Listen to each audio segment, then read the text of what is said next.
ரிஷபராசிக்கார அன்பர்களே, மனசுக்குள்ள ஒவ்வொரு நாளுமே ரொம்ப பெரிய அளவுல கவலைகளோடு தூங்கக்கூடிய ஒரு வாழ்க்கை உங்களுடைய வாழ்க்கை தாங்க. ஒரு நாளாவது நிம்மதியா தூங்கிடலாம், அந்த கடவுளுடைய ஆசீர்வாதம் நமக்கு கிடைக்கும், நம் பிள்ளைகளுக்கு கிடைக்கும், நம் குடும்பத்தார்களுடைய வாழ்க்கையை மாற்றி அமைச்சிரும்னு ஒரு மிகப்பெரிய நம்பிக்கையில கடவுளை பிரார்த்தனை செஞ்சு இவங்க தூங்குறாங்க. ஆனா இந்த ரிஷபராசினுடைய வாழ்க்கையில நடக்கக்கூடிய விஷயங்கள் எல்லாமே ரொம்ப தப்பான விஷயங்கள். அதாவது ரொம்ப எளிமையா சொல்லணும்னா, யாருடைய வாழ்க்கையும் நடக்காத அளவுக்கு இந்த ரிஷபராசிக்காரர்களுக்கு கஷ்டம் என்பது இருந்துகிட்டே இருக்குங்க.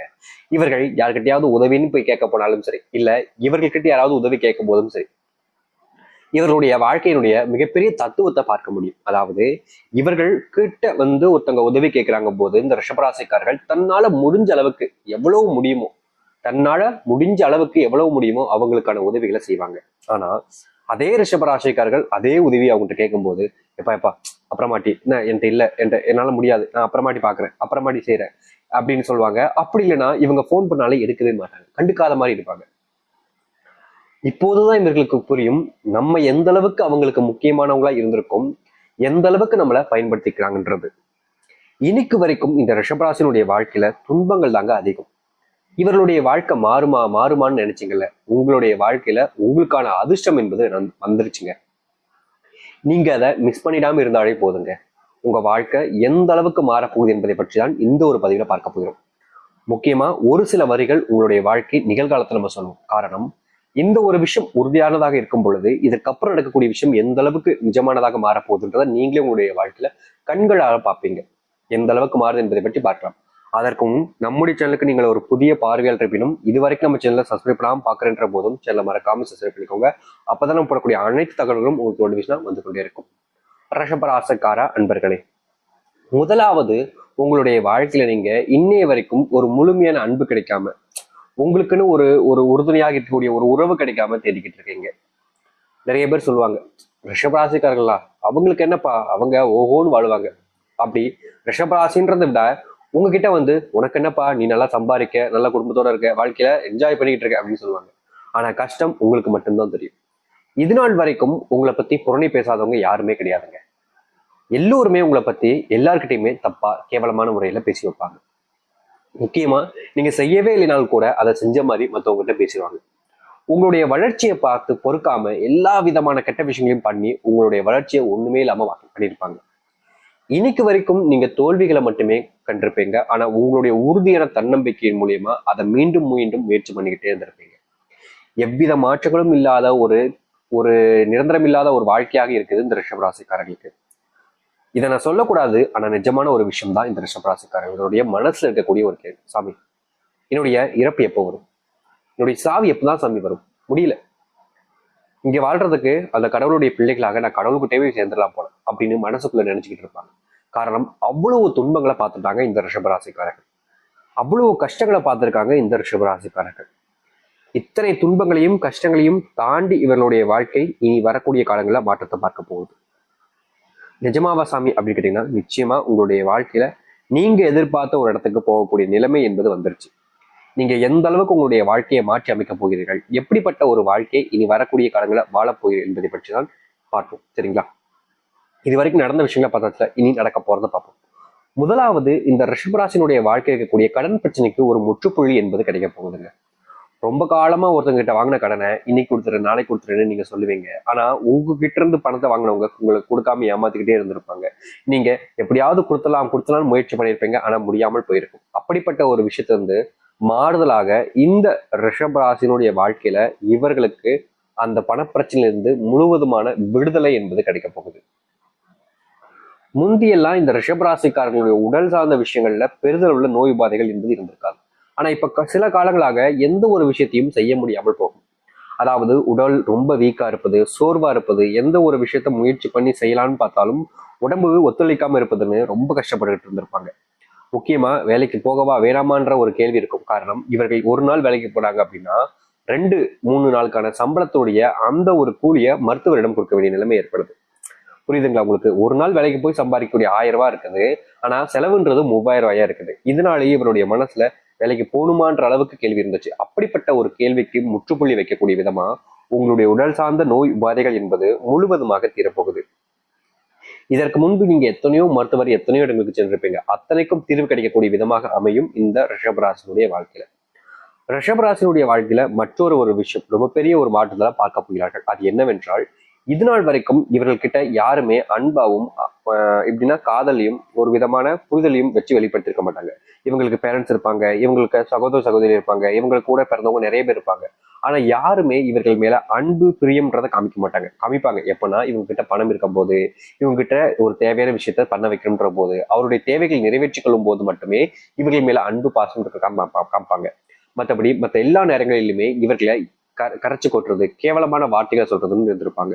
அப்படிப்பட்ட ஒரு விஷயத்துக்கு மாறுதல் என்பது கிடைக்கும். அதாவது உங்களுடைய குணத்தை புரிஞ்சுப்பாங்க, உங்களுடைய வாழ்க்கையில நீங்க செஞ்ச தியாகங்களை புரிஞ்சுப்பாங்க, நீங்க யாருன்றத புரிஞ்சுக்கிட்டு உங்க மேல உண்மையான அன்பு வைப்பாங்க. அது மட்டும் இல்லைங்க, இந்த ரிஷபராசினுடைய வாழ்க்கையில ரொம்ப காலமா எதிர்பார்த்த ஒரு புது உறவு என்பது கிடைக்கும். இந்த ஒரு உறவு போதும் உங்களுடைய வாழ்க்கைன்றத நீங்க உங்களுடைய மனசுக்குள்ள உணர்த்துவீங்க. இந்த ஒரு உறவு நம்மளுடைய வாழ்க்கையில கிடைச்சிச்சேன்ற அந்த சந்தோஷம் உங்களுக்கு எப்போதும் இருக்கும். யார் இருக்காங்களோ இல்லையோ, யார் என் கூட இருந்தாலும் சரி இல்லாவிட்டாலும் சரி, எனக்கு இவங்க இருந்தா போதும்ன்ற அளவுக்கு உங்களுடைய மனசு அவர்கள் மேல அழைப்பாயும் அந்த உறவோடு சேர்ந்து வாழக்கூடிய நிலைமையும் உண்டாகும். அப்படிப்பட்ட ஒரு வாழ்க்கை இனி உங்களுடைய வாழ்க்கையில் இருக்க போகுது. ரொம்ப காலமா நீங்க காதலிச்சு நபரோடு சண்டை போட்டு பிரிஞ்சு இருப்பீங்க. அந்த பிரிந்த காதல் மீண்டும் சேர்வதற்கான சூழ்நிலைகளும் வாய்ப்புகளும் உங்களுக்கு கிடைக்கும். கிடைக்கக்கூடிய நேரங்கள்ல நீங்க சில விஷயங்களை செய்வீங்க. அதுவும் உங்களுடைய வாழ்க்கையில தொழில் சார்ந்த விஷயங்களாக இருக்கலாம், அல்லது வியாபாரம், இல்ல முக்கியமா சொல்லணும்னா நீங்க ரொம்ப காலமா எதிர்பார்த்துக்கிட்டு இருந்த ஒரு முக்கியமான அரசு வேலை, இல்ல தனியார் வேலை, எதுவாக இருந்தாலும் சரி, அது கட்டாயமா கிடைக்கக்கூடிய நிலைமை என்பது உங்களுக்கு கிடைக்கும். ஆனா சில நபர்கள் உங்களை எப்படியாவது கீழே தள்ளணுன்றதுக்காக கேவலமான விஷயங்களை பண்ணவும் செய்வாங்க. அதை எல்லாத்தையும் தாண்டிதான் நீங்க உங்களுடைய வாழ்க்கையில முன்னேறுவதற்கான வழிகளை பார்ப்பீங்க. நீங்கள் உங்களுடைய காதல்ல வெற்றி பெறுவது மூலியமாகவும் உங்களுடைய வாழ்க்கையில மன நிம்மதியை பெறுவீங்க. அதாவது எப்படின்னா, இது நாள் வரைக்கும் குழப்பங்கள் சூழ்ந்த ஒரு வாழ்க்கையில் இருந்தீங்கல்ல, அப்படிப்பட்ட குழப்பங்கள் எல்லாமே நீங்க நீங்க நீங்க உங்களுடைய மனசு அப்படியே சந்தோஷமாகும். இதனால புது தெம்பு கிடைக்கும், ஒரு புது உணர்வு கிடைக்கும். முயற்சிகள் கடுமையாக்கப்படுவீர்கள். முயற்சியில உங்களுடைய மிஞ்ச யாரும் இல்லாத அளவுக்கு இந்த ரிஷபராசிக்காரர்கள் செஞ்சு முடிச்சிருவாங்க, எந்த ஒரு விஷயமாக இருந்தாலும் சரி. இவர்கள் என்னைக்குமே ஒரு விஷயத்த எப்பவுமே சொல்றாங்க, என்னால முடியாதுப்பா, இதை போய் நான் இவனுக்காக செய்யணுமா அப்படின்லாம் என்னைக்குமே சொல்ல மாட்டாங்க. எதுனாலும் சரி வா பார்த்துக்கலாம்ன்ற அளவுக்கு தைரியம் உடைய நபர்கள். இன்னும் அந்த தன்னம்பிக்கை என்பது ரிஷபராசிக்காரர்களுக்கு அதிகரிக்கும். இவர்களுடைய வாழ்க்கையில பிள்ளைகளுடைய உடல் நலம் சார்ந்த விஷயங்கள்ல ரொம்ப பெரிய பிரச்சனை என்பது இருந்திருக்கும். இப்படிப்பட்ட ஒரு விஷயம் என்பது இனி குறுகிய காலங்கள்ல கொஞ்சம் கொஞ்சமா தீர ஆரம்பிக்கும். உடனடியாக இல்லைங்க, கொஞ்சம் கொஞ்சமா தீர ஆரம்பிக்கும். இவருடைய மனசுக்குள்ள இருக்கக்கூடிய சில கேள்விகளுக்கு பதில் கிடைக்கும். முக்கியமா வெளியூர் பயணங்கள் மேற்கொள்ளக்கூடிய நிலைமை ஏற்படும் இந்த ரிஷபராசிக்காரர்களுக்கு. அந்த வெளியூர் பயணங்களில் சில பிரச்சனைகள் வந்து சேர்வதற்கான வாய்ப்புகளும் இருக்குது. நீங்க தேவையில்லாத வார்த்தைகள் பேசுவதாலும், தேவையில்லாத நபரிடம் உறவுகளை வைத்துக் கொள்வதாலும் இதனால் உங்களுக்கு பிரச்சனைகள் ஏற்படுவதற்கான வாய்ப்புகள் இருக்கு. புதுமுக நபர்கள் மூலியமாக தாங்க உங்களுக்கு பிரச்சனை என்பது ஏற்படும். அதனால முடிஞ்ச அளவுக்கு நண்பர்கள் கூட வச்சுக்கோங்க. புதுசா வரக்கூடிய நண்பர்களிலிருந்து கொஞ்சம் தள்ளி இருப்பது இந்த ரிஷபராசிக்காரர்களுக்கு ரொம்ப நல்லதாக இருக்கும். ரிஷபராசினுடைய வாழ்க்கையில ரொம்ப காலமா கால்வலி கைவலிகள் எல்லாம் கூட இருந்திருக்கும். அதற்கான தீர்வுகள் என்பது கிடைக்கும். இவர்களுடைய வாழ்க்கையில் இருக்கக்கூடிய சொத்துக்களை பறிப்பதற்கு எப்படின்னா இவங்க கூட பிறந்தவங்களாம் ரொம்ப விதியா இருப்பாங்க. அப்படிப்பட்ட விஷயங்கள்ல இருந்து ஒரு மாறுதல் என்பது கிடைக்கும். முக்கியமா சொல்லணும்னா உங்களுக்கு பணத்து மேல, காசு மேல, சொத்து மேல எல்லாம் பெருசா ஆசை கிடையாது. ஆனா உங்க மேல உங்க நம்பிக்கை வச்சு உங்களுடைய பேரண்ட்ஸ் உங்களுக்கு கொடுத்தாங்க. ஆனா அதை பிடுங்கன்றதுக்காக உங்களுடைய முயற்சிக்கிறாங்க பார்த்தீங்களா, அதுல அவர்களுக்கான தோல்விகள் என்பது கிடைக்கும். முக்கியமா கோர்ட் சம்பந்தப்பட்ட விஷயங்கள், முக்கியமா இந்த போலீஸ் சம்பந்தப்பட்ட கேஸ் விஷயங்கள்லாம் இருக்குதுன்னா அதுல ஒரு தீர்வு கிடைக்கக்கூடிய ஆட்களாக இனி வரக்கூடிய காலங்களில் அமைய போகுது. ரொம்ப காலமா உங்களுடைய வாழ்க்கையில இது பிரச்சனை வருமானு எதிர்பார்ப்பீங்க பார்த்தீங்களா, அப்படிப்பட்ட பிரச்சனைகளுக்கெல்லாம் தீர்வு கிடைக்கக்கூடிய காலங்களும் நெருங்கிவிட்டது இந்த ரிஷபராசினுடைய வாழ்க்கையில. ரிஷபராசினுடைய வாழ்க்கை என்பது முற்றிலுமான ஒரு மாறுதலையும் திருப்பத்தையும் கொடுக்குது. இது நீங்க மிஸ் பண்ணிடாம இருந்தா போதும். உங்களுடைய வாழ்க்கையில இது உங்களுக்கு நேரம் அடிச்சிருக்கு, அதிர்ஷ்டம் அடிச்சிருக்குன்னு தாங்க சொல்லணும். எக்காரணத்தை கொண்டும் இந்த சில விஷயங்களை தவற விட்டுறாதீங்க. இதுதான் உங்களுக்கான நேரமாக இருக்கும். சரிங்க சாமி, எங்களுக்காக ஏதாவது பரிகாரங்கள் இருக்கா சாமி அப்படின்னு கேட்டீங்கன்னா பாத்தீங்கன்னா, ரொம்ப எளிமையா ரிஷபராசிக்காரர்களுக்கான ஒரு எளிமையான ஒரு பரிகாரம் இருக்குங்க. இதை நீங்க உங்களுடைய வீட்டுல வச்சே நீங்க பண்ணலாம். இத எங்கேயாவது வெளியே தூரமா அப்படி போகணுமா அப்படின்லாம் யோசிக்க வேண்டிய அவசியம் இல்லைங்க. உங்களுடைய வீட்டுல வச்சே பண்ணலாம். அப்படி என்னன்னு பாத்தீங்கன்னா, ரிஷபராசிக்காரர்கள் என்றாலே அவருடைய கடவுளாக மகாலட்சுமி தாயார் தான் இருக்கார். சரிங்களா. வாரம் வருகின்ற, அதாவது மகாலட்சுமினாலே அது வெள்ளிக்கிழமையை வச்சுதான் வரும். வெள்ளி அப்படின்னாலே ரொம்ப சக்தி வாய்ந்தது, மகாலட்சுமிக்கும் உகந்த நாளா இருக்கக்கூடியது. அப்படிப்பட்ட வெள்ளிக்கிழமையில நீங்க உங்களுடைய வீட்டுல ஒரு அகல் விளக்கு ஏத்துங்க.